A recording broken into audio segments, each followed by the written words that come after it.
assuming you are given the portfolio of Honorable Minister of Defense, how would you make the military to be attractive for our teeming youth to want to join the profession? And what ways do you think you can sanitize also the military? Thank you. John Eno. Mr. President, my name is John Owen Eno. I represent Cross River Central, Cross River. Mr. Nominee, looking at your resume, you've done quite a lot in conflict studies. Would you characterize the Boko Haram issue in Nigeria as a conflict? What kind of conflict is that? I mean, in the course of your work, is there anything you've tried to suggest on how to contain that situation? That's number one. Number two, after more than 30-something years in the military, a very accomplished career in the military, is there anything in particular that strikes you that you can share with this floor that demonstrates a strong commitment to the unity and stability of this country? Then finally, what really should be the proper command structure within the Ministry of Defense vis-a-vis the various service chiefs? There's been an issue in the past where instead of concentrating on trying to fight the various issues and challenges confronting our country, there is some kind of power tussle between the Minister of Defense, the service chiefs, and all that. You know, why is that happening? How is that going to be avoided? Were you to be sent as Minister of Defense? Then finally, how combat ready is the Nigerian military? Thank you. General, we take these questions.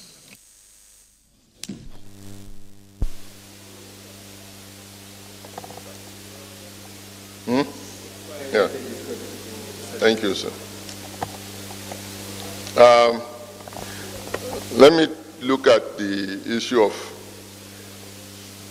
crisis involving farmers and herdsmen, particularly in the North Central. Certainly, as you mentioned, this conflict affects activities of both. They affect production, food production. They affect even the production of cattle itself. But fundamentally, I think there's need to look at the real issues. I think we have a situation whereby two parties are fighting while standing on a quicksand. At the end of the day, if they are not careful, all of them will be submerged. I think the issue that we need to first tackle is ecological one, the threat coming from the climate. If you look at what is happening, for instance, we have a threat of desertification from the north. And also we have the threat of erosion from the south. And these threats are pushing people to the center. And what is happening is this.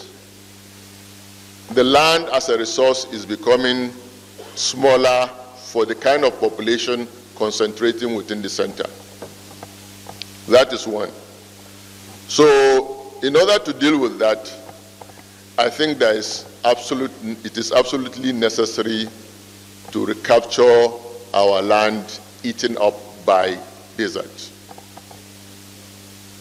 We've started that program some time back, but I think it's not been quite effective because not much has been done. Then the second issue is grazing. Now we have to balance between trying to maintain the nomadic culture and also identify particular grazing lands on which we can, plan to settle the cattle herders.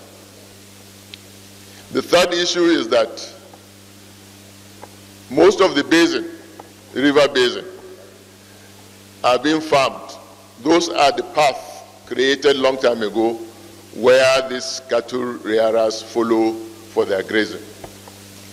And the fourth challenge is the fact that the Fulani herdsmen are not restricted to those Fulani in Nigeria alone. They move around across West Africa. So I think this is an issue that we need to look at very well, not only in Nigeria, but even within the West African sub-region. But certainly it has impact on what we do. But the danger of this is that sometimes it takes religious or ethnic color rather. Sometimes whereby the large population of herders are Muslims, where you have the large population of farmers are Christians, it becomes religious. And this is an issue that also that has to be explained.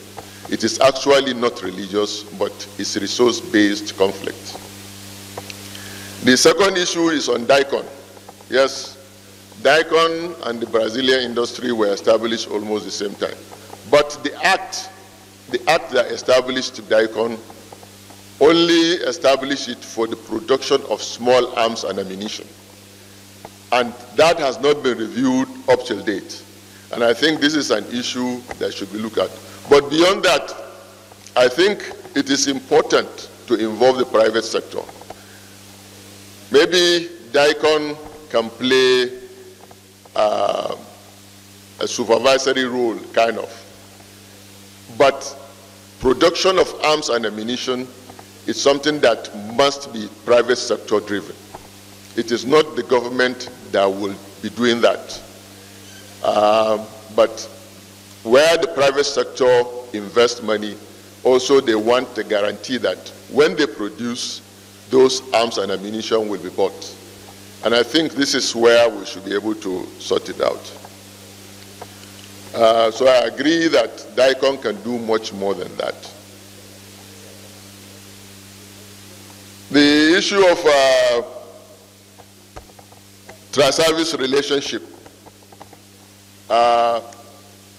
There is healthy rivalry in the sense that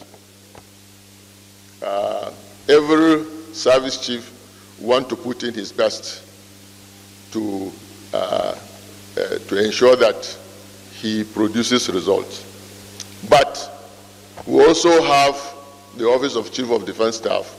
This is where all the services are coordinated, all the activities of services are coordinated. We do joint operations, we do conduct joint operations, whereby, the template provides for such cooperation. Disparity between remuneration between the services. I'm not sure if that is the case, because I know that it's the same template. The amount of salary I get as a lieutenant general is the same amount of salary that air marshal gets and an admiral in the Navy gets. But if he is a pilot, he is likely to get more because he gets flying allowances. I'm not a pilot, I won't get that. If an infantry officer is an airborne officer, he gets allowance for being an airborne officer. I won't get that. So this is where he will get more, I will get less than him. But overall, there is standard, which I think it's something that we, the salary commission, provide. This